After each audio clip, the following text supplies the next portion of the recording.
Are you seeing ads for things that you talked about or even thought about but didn't search for online? Well, if you have, like everyone else, I've done the research so you don't have to. In this video, I will dive into what it is, why this happens, some of the pros and cons, and how you can protect yourself from this concept of interest-based advertising. So grab a cup of tea, a bubbly, whatever you fancy, and let's dive right in.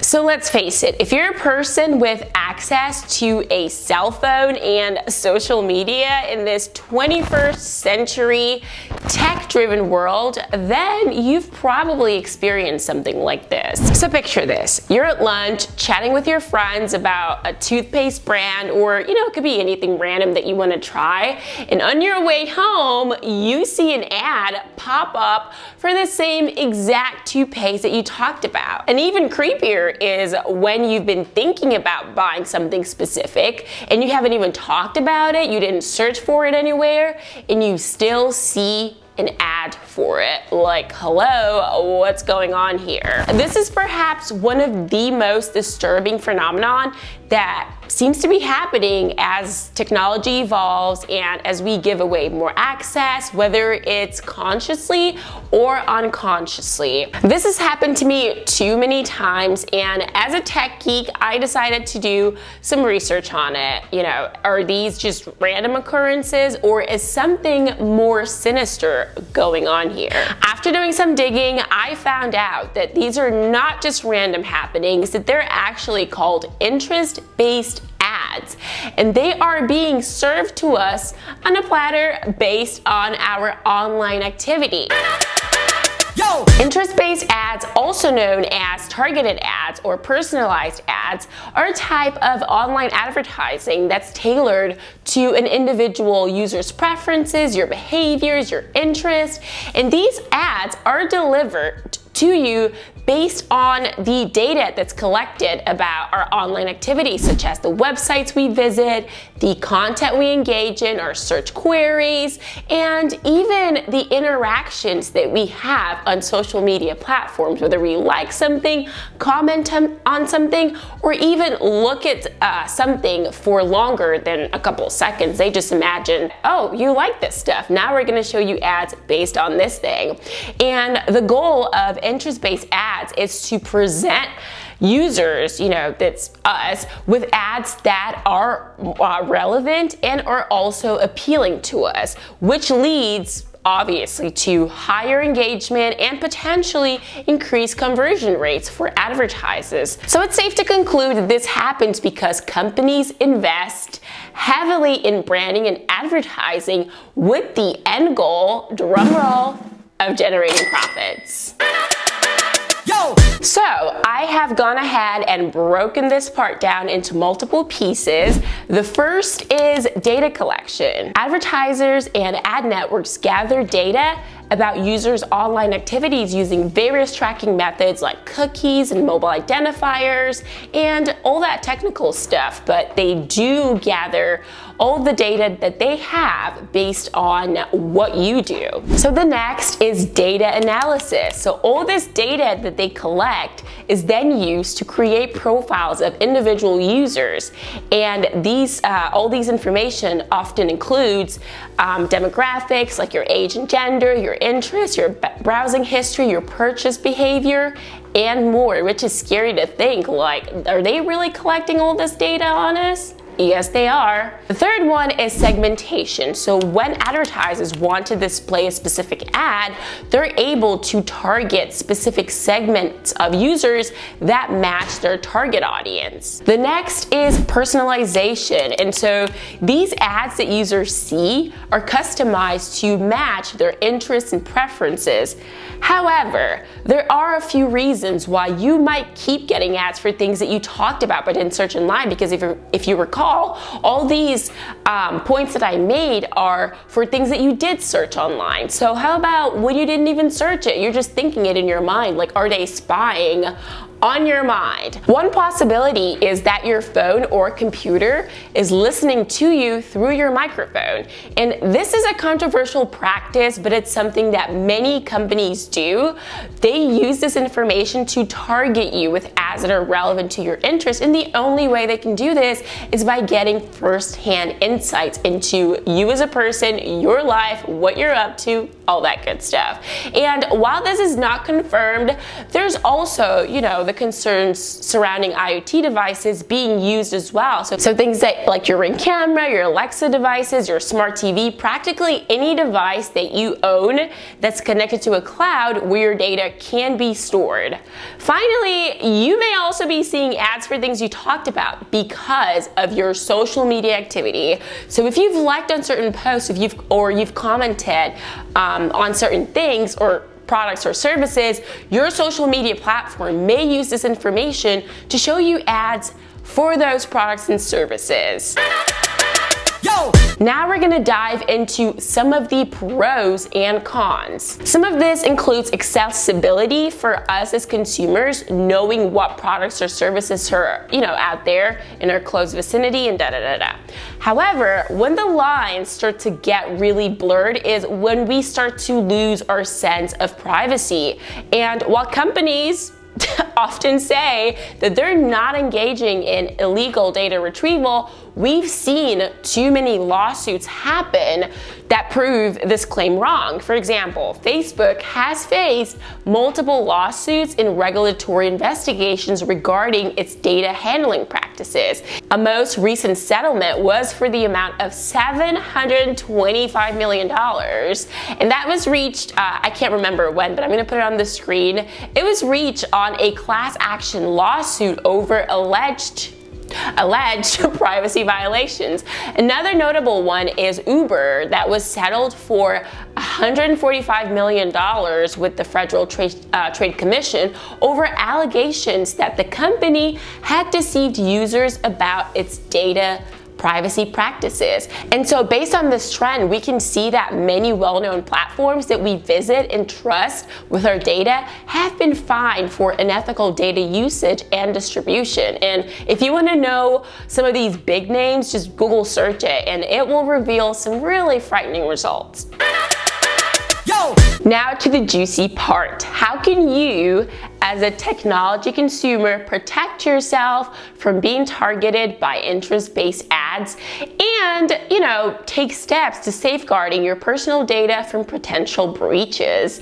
So one thing that you have to keep in mind is protecting your personal data and maintaining your privacy in this crazy digital age requires a combination of awareness, taking protective measures, and also practicing responsible online behavior. And so I'm gonna give you some steps that you can take to protect yourself from technology spying on you and minimize the collection of your personal data, because I really believe that there's no way that you can completely eliminate it, but minimizing it is always the next best thing.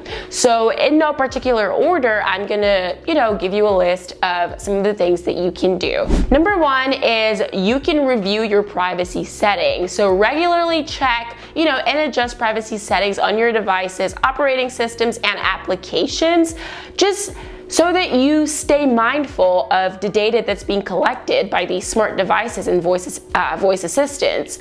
You can do this by reviewing and disabling features that you may or may not know could record or share your conversations. And you can also disable unnecessary permissions that allow apps to access your locations, your contacts, your microphones, and your camera. So in this example, I'm gonna use LinkedIn. I'm gonna grab my phone here. I'm gonna use LinkedIn, right? I'm gonna go to my iPhone settings. I'm going to search for LinkedIn. And then you see here that automatically it already has a lot of these features open. Like, I don't need calendars to be open on LinkedIn. I don't need contacts. I don't need my location to be on. I don't need, okay, the camera was off, but as you can, I don't need my microphone to be on. So there's certain features here that you can already see do not necessarily limit your ability to use these apps, but when you download them, it's already it's already activated by default. So you have to take that extra step to make sure that you turn these off, because this is exactly one of the ways that you're being spied on.